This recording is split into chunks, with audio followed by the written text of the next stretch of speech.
Bonsoir à tous. Alors, je suis venue avec le rapport en version papier. Je ne sais pas si vous avez eu l'occasion de pouvoir le consulter en papier ou, ce qui vous ressemblerait peut-être plus, en digital. En tout cas, l'idée derrière ce rapport, c'est de servir une mission qui nous a été confiée à Régis Marcon et moi-même par Jean-Michel Blanquer. Comme Faisal le disait, c'est la deuxième priorité de Jean-Michel Blanquer. Donc cette mission, elle a une ambition, c'est de transformer, pour la renforcer, la voie professionnelle scolaire.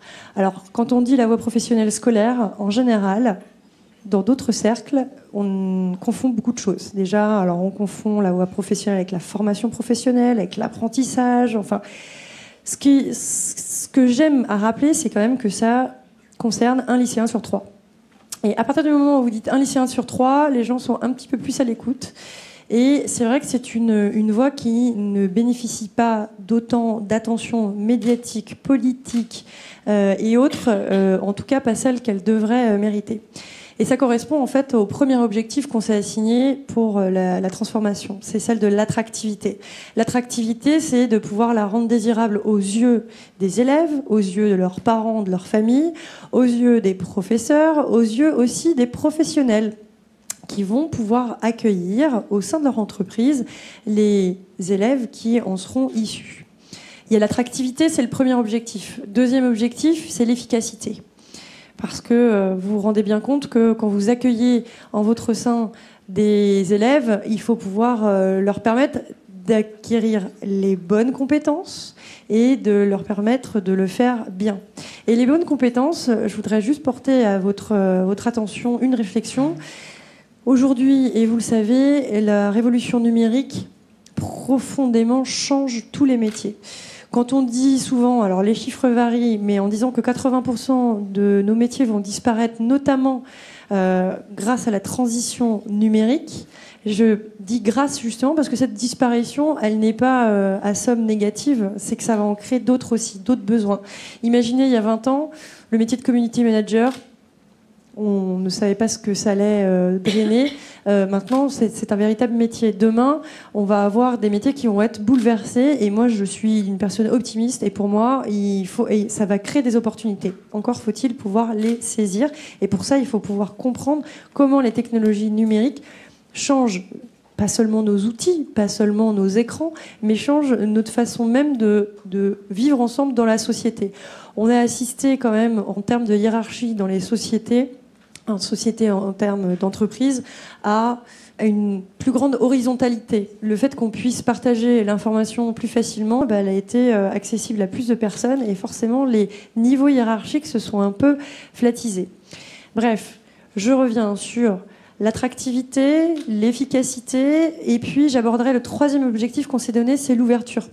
Et l'esprit d'ouverture, c'est l'ouverture de cette voie professionnelle scolaire sur les autres modalités. Et les autres modalités, c'est ce que vous faites avant. Qu'est-ce que vous faites à l'école primaire, au collège ? Qu'est-ce que vous allez faire aussi après ? Donc c'est l'enseignement supérieur ou l'insertion professionnelle ou, et de manière plus globale, c'est la formation tout au long de la vie. C'est une notion qui existe depuis des années, mais qui, cette année, prend une tournure différente parce que justement, il faut qu'on se place dans cette formation tout au long de la vie.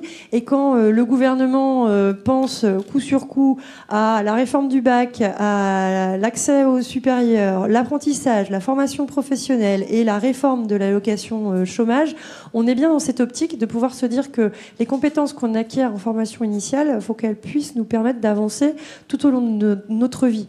Nous apprendre à entreprendre notre vie. Entreprendre, c'est pas seulement créer sa start-up, c'est entreprendre, c'est choisir, faire les bons choix dans le panel de champs des possibles qu'on va avoir.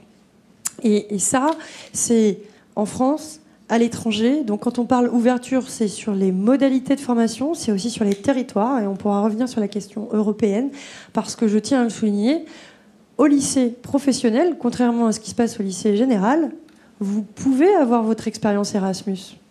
Et ça, c'est quelque chose qui n'est pas assez connu et qui pourrait venir renforcer l'attractivité de cette filière auprès de jeunes qui ont ce projet-là et qui ne savent pas comment faire ou qui ne veulent pas attendre d'être dans l'enseignement supérieur pour pouvoir le faire. Avec ces trois objectifs, quelle a été notre démarche ? avec Régis Marcon, on s'est dit, on va essayer justement, parce que on a constaté assez rapidement qu'il y avait des clivages qu'il fallait, même dans notre méthode, pouvoir les dépasser. Les clivages, c'est par exemple parfois ce qui existe, et ce qui n'est pas le cas partout, heureusement, entre le monde de l'éducation et le monde de l'économie. On a fait pas mal de rencontres au sein des lycées où ça se fait très bien. On a pu constater qu'au sein des lycées ou au sein des campus qu'on a pu visiter, on avait une vraie entente entre les professeurs et les tuteurs, entre les personnels de direction et puis les chefs d'entreprise, etc. Sauf que c'était là où on allait. C'était là où on nous conseillait d'aller voir. C'était les bonnes pratiques. Il y a aussi tous ceux qu'on a rencontrés et qui ne le font pas. Et ça dessert qui ? Ça dessert surtout l'élève. Parce que ce qui est brutal et ce qui est vraiment expérimenté, c'est qu'à force de ne pas cultiver les liens, on laisse dans la méconnaissance du monde professionnel nos élèves. Et c'est pour ça que nous, on a prôné, et c'est un des premiers 9 leviers dans le rapport, c'est d'avoir une orientation progressive et un parcours de découverte progressive du monde professionnel.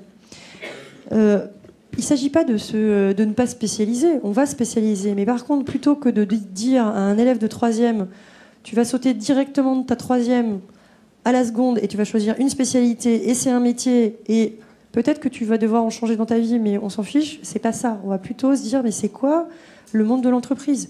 C'est quoi se retrouver dans une équipe à servir un même projet ? Et c'est pour ça que les compétences transversales, les compétences comportementales, on va mettre l'accent dessus. L'accent dessus parce que c'est ça qui va nous permettre d'entreprendre tout au long de notre vie. Si je veux savoir comment me repérer pour décrocher un job, pour reprendre des études, pour créer ma boîte, pour m'inscrire dans tel ou tel projet, il faut que je sache m'adapter, savoir à qui m'adresser, prendre des initiatives, travailler ensemble. Et ça, c'est ce qu'on veut booster. Et c'est là où le numérique va nous aider à le faire, et parce qu'on connaît mieux comment notre cerveau fonctionne, on connaît mieux comment on va pouvoir utiliser des outils pour nous permettre de mieux collaborer. Et c'est important, et ça va servir le mode projet. On a vu dans beaucoup d'établissements des projets qui, ensemble, mêlaient des élèves et puis arrivaient aussi à agréger différents types de professeurs qui n'avaient pas forcément l'habitude de travailler ensemble.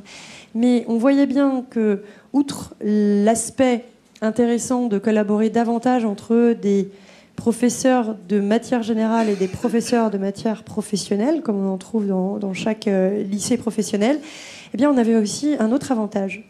C'est que ça pacifiait les relations entre élèves et aussi entre élèves et professeurs. Donc la dynamique projet, elle est là et il faut la pousser au maximum.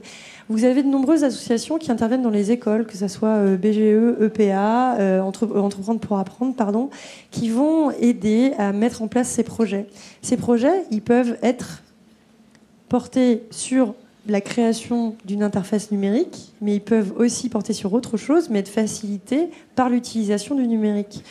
Quand vous avez l'expérimentation Profan ou Profane qui a été mise en place par le recteur Monteil, dont je regrette juste une chose, c'est qu'on ne soit pas assez avancé dans l'expérimentation pour en tirer toutes les conclusions possibles.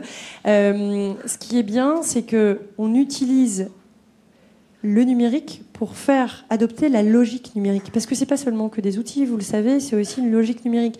Quand on regarde que pour exécuter un programme, il faut avoir des conditions requises, eh bien, si on fait dépendre ces conditions de différentes personnes, on initie au projet collectif. Donc ça, c'est important, c'est de dire comment je peux utiliser cette logique numérique pour favoriser la démarche de projet collectif et comment, par le projet collectif, je vais pouvoir aussi faire découvrir ce qu'est la logique numérique. Bref, vous voyez qu'à chaque fois, l'idée, c'est de faire un aller-retour entre on veut apprendre des compétences transversales, mais pour ça, on va avoir la logique de projet et tous les outils qui vont pouvoir nous permettre. Mais grâce à ces compétences transversales, je suis aussi capable de mieux porter la démarche de projet.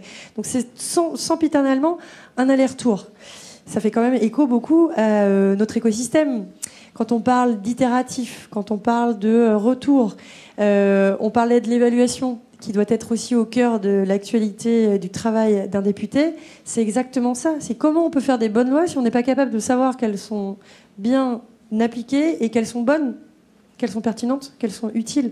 Il faut que nous aussi, on puisse être capable de nous mettre dans cette logique de boucle où c'est la condition de l'évaluation qui va nous permettre de faire du bon travail. Sur la dimension numérique, je voudrais compléter. Je ne sais pas combien de temps il me reste de prise de parole, je ne sais pas si vous pouvez me dire, mais je voudrais bénéficier de vous avoir devant moi pour aborder 2 points. Faire écho à ce qui s'est passé mardi soir à l'Assemblée et auquel j'ai participé, qui était un coding apéro. Alors un coding apéro, qu'est-ce que c'était ? C'était un apéro, non, c'était surtout du coding. Et l'idée, c'était d'amener des acteurs comme Magic Makers, les Pascalines et 3 autres associations, je crois, à pouvoir initier des députés à ce que le code via le logiciel Scratch. Pas compliqué, c'est super. Et justement, ça nous a permis de comprendre, de se défaire en fait de notre image qui peut être des lignes de code. Ouais, ça ressemble plus à des hiéroglyphes qu'autre chose. Là, simplement, et de manière très courte, on peut être initié à ce qu'est la logique numérique.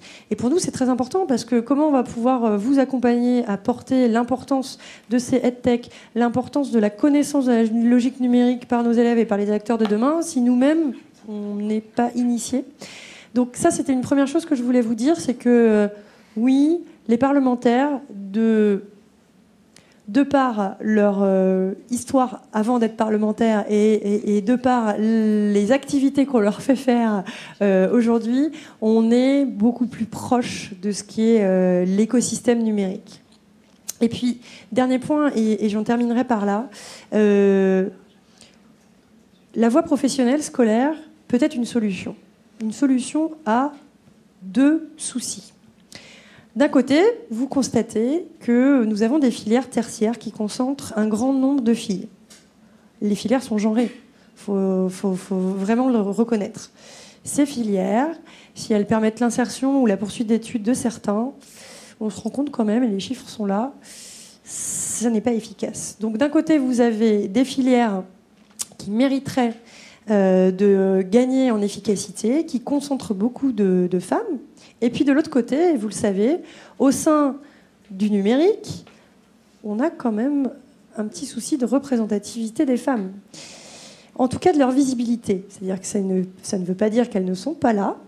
Elles sont quand même plus absentes que les hommes, hein, reconnaissons-le quand même. Mais en plus, on les voit encore moins. Donc c'est un phénomène comme ça.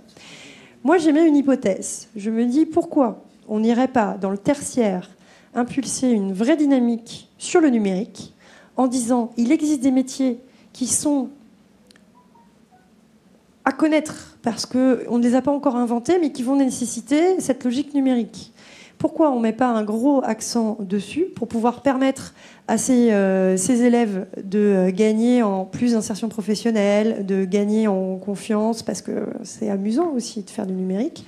Ça nous permettrait de driver plus de personnes, de filles dans le numérique et donc de combler aussi cette sous-représentation des femmes dans le numérique qui, parfois, est vraiment en régression. Hein. On en parlait tout à l'heure. Quand vous voyez dans le coding il y a moins de femmes dans l'informatique aujourd'hui en proportion que dans les années 80, c'est un petit peu inquiétant quand même. Moi, naïvement, je pensais qu'on était en progression de la part des femmes dans le numérique, dans le coding. En fait, on est en régression. Alors déjà, ça interpelle. Et puis surtout, ça interpelle sur les effets de cette régression. Quand vous savez que demain, le code, la programmation va déterminer l'avenir de l'humanité, si une partie de l'humanité ne s'y trouve pas, eh bien, il y aura un biais. C'est-à-dire qu'on ne va pas pouvoir répondre à une partie des défis de la société. Donc tout ça pour dire, et j'en conclurai par là, que le numérique représente une véritable opportunité de pouvoir répondre à plusieurs défis qui nous rassemblent. Et que le EdTech, justement, on en a besoin. Parce que si c'est pas le numérique qui va le faire tout seul, il va falloir qu'on apprenne à se servir du numérique, il faut qu'on apprenne à être numérique.